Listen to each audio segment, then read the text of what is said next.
par, yeah, we raising the bar. Morning, good afternoon, good evening. I don't know what time it is where you are, but right now it is time for the Up to Par podcast. This is your show for the golf lover in you.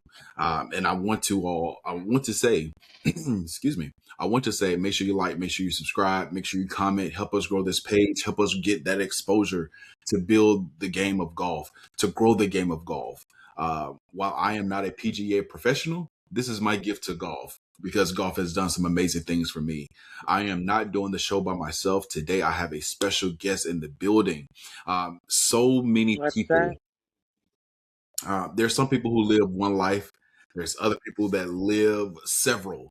And this person is an actress. This young lady is an artist. She's a philanthropist. And most of all, she is a golfer. And that's why we're here. Whether it's lights, camera, action, or standing on hole 18 with a putt that's 10 feet and pressure is all over you, she rises above the occasion. She's built a life blending beauty with discipline, style with substance, and presence with purpose. I want you all to welcome to the Up to Par podcast. Dr. Rama is in the building. Yes. What's up? How are you? I am doing well. I call this first part breakfast ball. This is new. I just started this. You're my first testing person for this. So Oh, I'm the it's like a this or tester. that. Let's go for it. Let's do it. Golf outfit or red carpet outfit?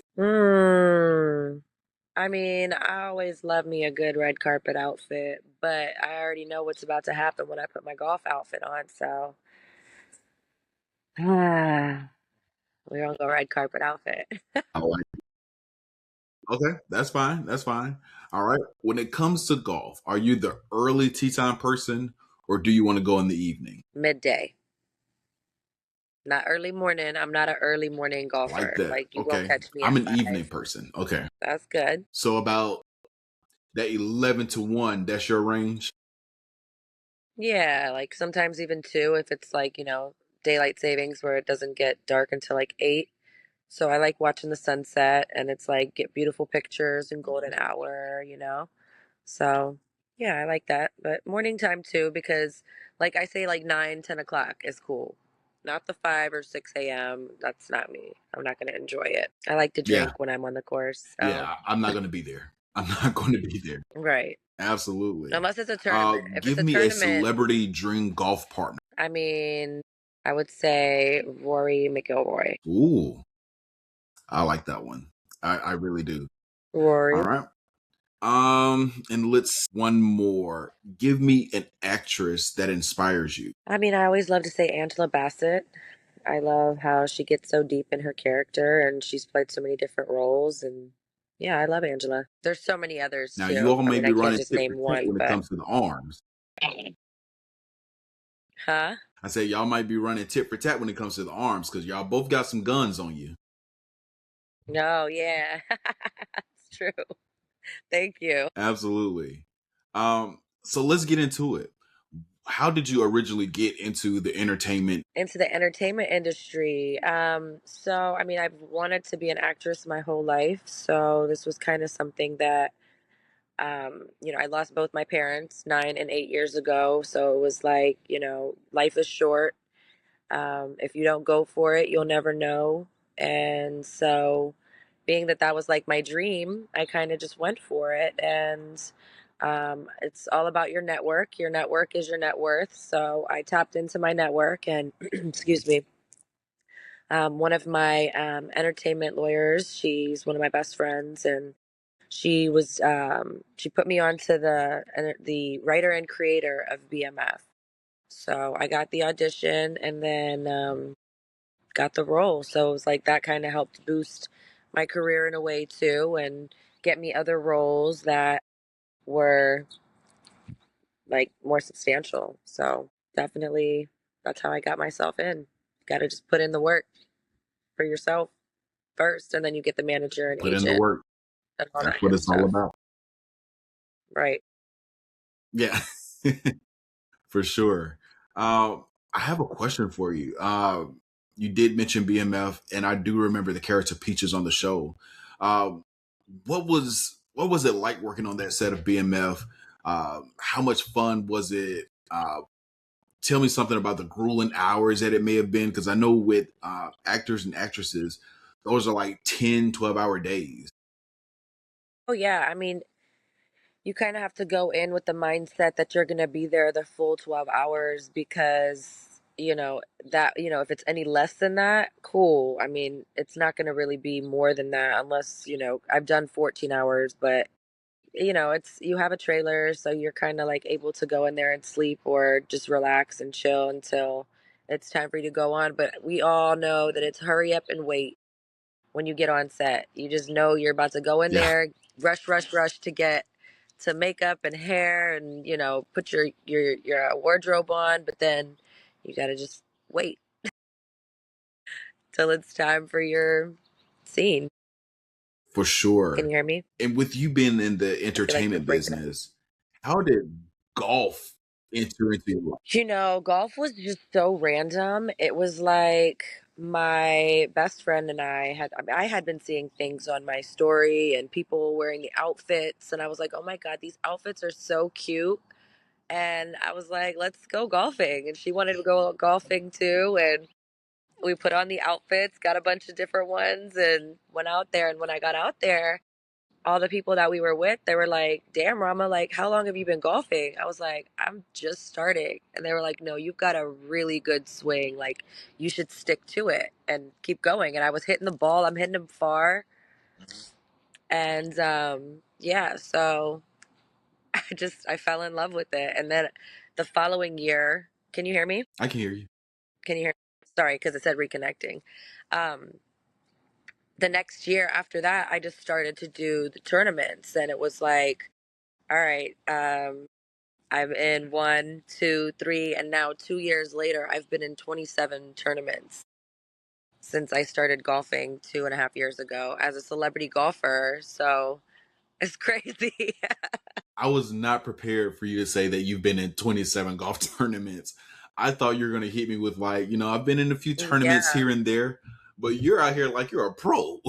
right. I mean, well, I'm a celebrity golfer, so it's like not like I'm a pro and I'm over Yeah. here, I have got closest to the pin before, and I did like hit off the tee box and it made it closest to the pin, and then I hit it in for a birdie in a tournament multiple times actually. So pretty proud of that. Can you tell me about your first golf tournament? What did that feel like for you? I'm trying to think back to my first one. I believe it was Chester, Washington, if I'm not mistaken.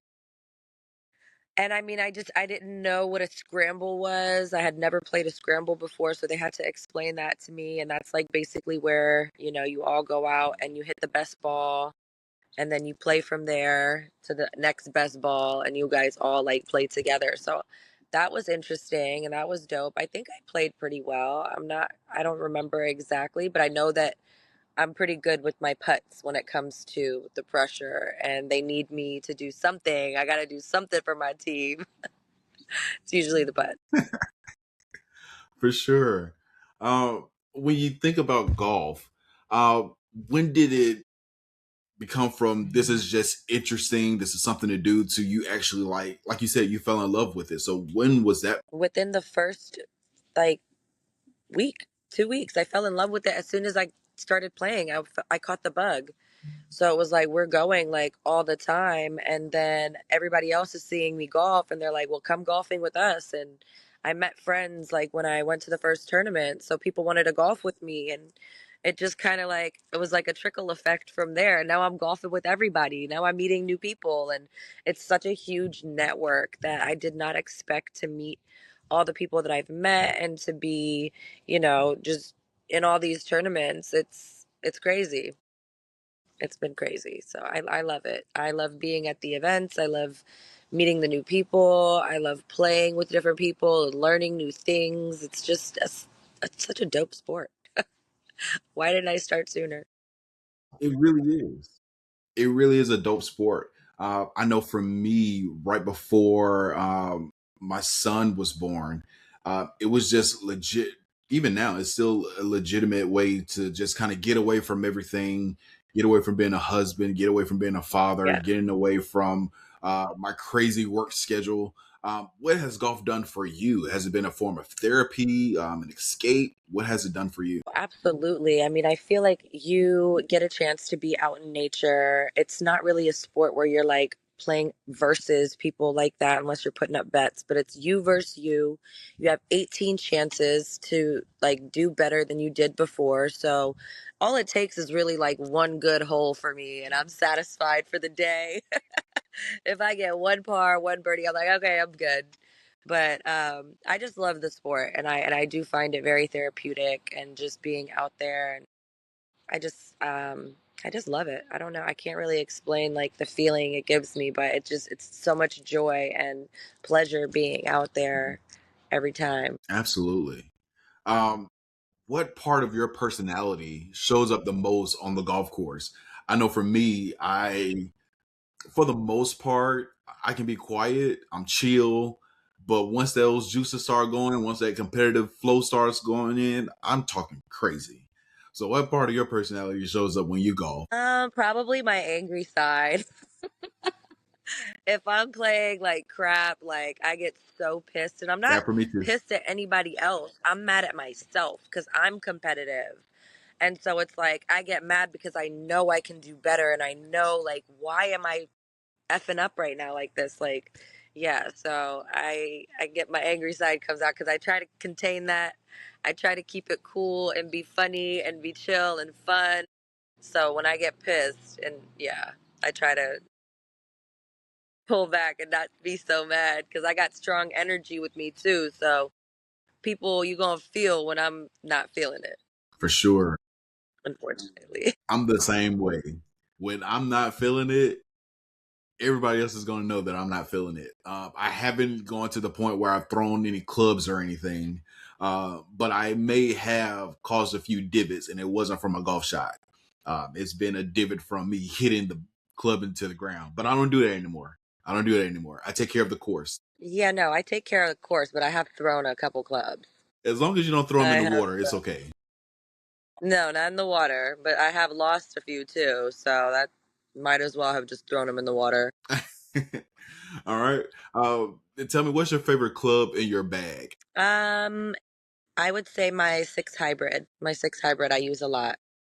I actually thought you were going to say your driver because I've seen videos of you hitting that club, hitting that driver, uh, and you actually like have a nice swing. It's very flush, and it looks like it's going straight. It looks like it's going where you want it to go. And everybody can't say that about their driver. Yeah. Yeah, it's funny you say that because recently I had one of my friends tell me to switch up something within my drive. And so I started to do it, and my drive was so crappy. Like, that was one of the days that I ended up being so pissed off on the course because I felt like I changed something with my drive. So every single one of my drives was shit. Like, it was just so bad. I was playing probably the worst game of my life, for worst round of my life, I should say. So then I tell one of my other homies that I switched something up within my drive, and he was like, "Why?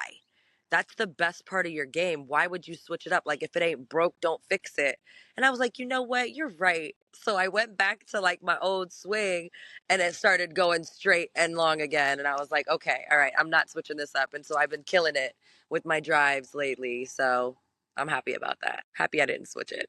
And I'm so glad that you didn't go like playing consecutively or consistently with that bad swing because all of a sudden we find ourselves like overthinking and it's like, okay, let me do a little bit of course correction. Maybe I should just tweak this or tweak that. Right. But you actually found it very quickly like, hey, my homeboy, he told me, my homie, he told me like, hey, I got to change this up, go back to what was working. And you were actually able to do it. So kudos, shouts out to the homie for that incredible Yeah, advice. for real. That's a real friend.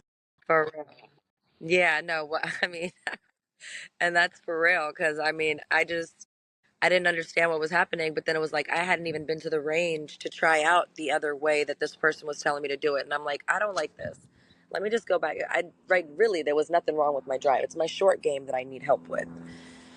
Now, were you you know. on the course doing this correction? I was on the course. Yeah, I was on the course. When I tell you that's one of my pet peeves, when people try to tell me how to correct something while we're playing, this isn't the time for that. Yeah, yeah, that's what happened. Oh man. And you're out in LA. So I know there's a ton of Yes, courses that, just beautiful courses. Can you give me maybe one or two courses that you are looking forward to playing one day? that I haven't played.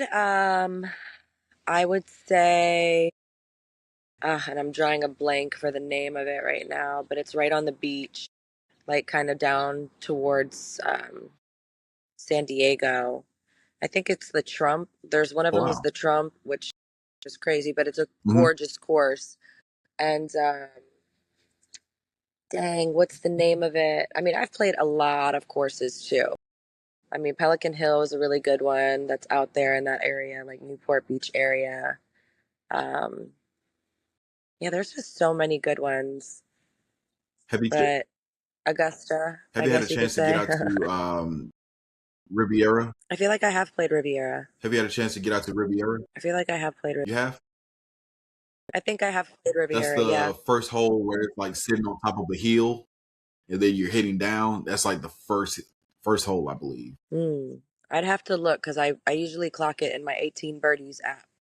So I like to show what Ah, there courses you I've go. played. Yeah. Okay. Um, Outside of your clubs, I know you have your golf towels, probably have your visors, probably have all the essentials that you need to play golf.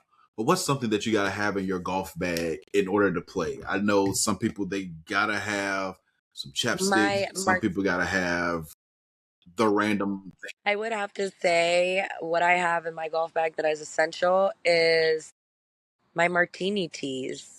Like I like the teas that have the fat heads, the little martinis. But I've Hmm. got my I speaker. I like of that. course That's have my creative. chapstick, you know, all that other stuff too. That definitely speaks to the artist side of you. Yeah, for sure. Now, you mentioned Rory earlier. He won the Masters this past year, back to back champion.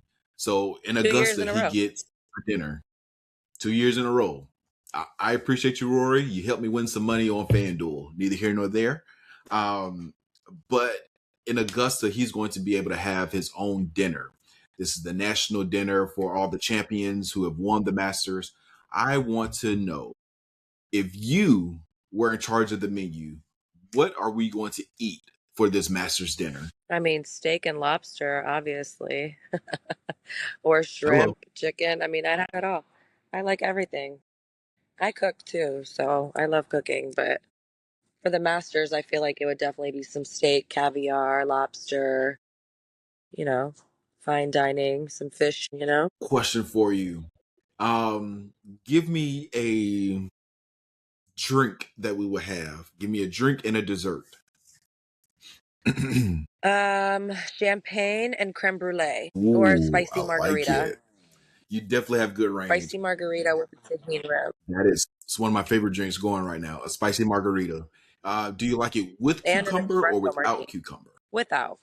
I like it more spicy. Put the jalapenos in there. Put the jalapenos in there. Salt rim. Spicy. I'm spicy. The tahini rim. There we go. Ooh, we just became best friends. We just became best friends. And a Let's couple of go. questions, and I get you out of here. Give me a dream foursome that you would love to play with, dead or alive. Dream foursome. Let's say Michael Jordan. I say Tupac. I say Whitney Houston and Aaliyah. You know what? That's all right with me. Now, Uh, you said Or Aaliyah. maybe I Michael definitely Jackson. thought Let's Michael put Michael. Jackson We was got to going to put be. Michael in there. We'll put Michael Jackson in there. For sure. You He's know, definitely going to drive the golf carts around, for sure. you never know. He And might have been really good. that's very true. Michael Jackson has been to be a very surprising individual that we've come to see. Um, did you go see the movie, by the way? Facts. I did. It was great.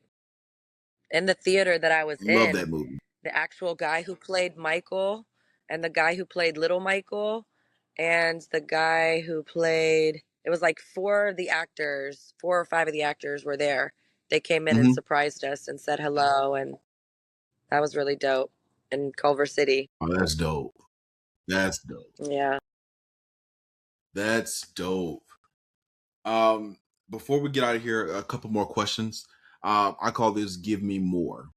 What do you want for Dr. Rama going forward? I've really just been trying to use my platform more to reach more of the youth and to be able to speak to more people and, get up my public speaking and just reach a lot more people with, my platform.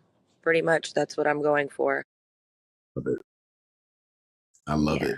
Thank you. Any future projects that you have coming up? Anything that you want to shout out, or anybody that you want to shout out? I mean, I love my friends and family. There's too many of them to mention, but shout out to them. And my future projects, I have um, a series that I'm working on in Detroit called Firing Line. I have a movie that I'm working on right now as well called Crowbar. And my film that we had a release for, but it'll be fully out over the summer, which is called Daughters of Dolomite with a great cast as well.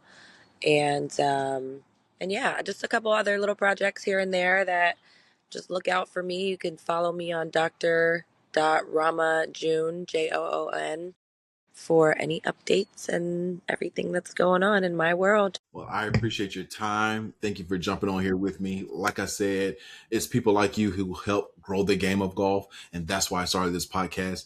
This is for the golf lover in you. This is the Up to Par podcast. Again, make sure you like, make sure you comment, make sure you subscribe. Make sure you follow Dr. Rama on all platforms. Make sure you keep up with her. She's doing some major things. She's doing big things in a major way. She is about to be on the precipice of doing something amazing with her platform. Like she said, she's getting into public speaking. She's one of helping the youth of tomorrow, and she can only do that if you support. It's free to support. It doesn't cost you a thing. But anyway, thank you all for joining us, and we'll see y'all next time. At the bar, yeah, we raising them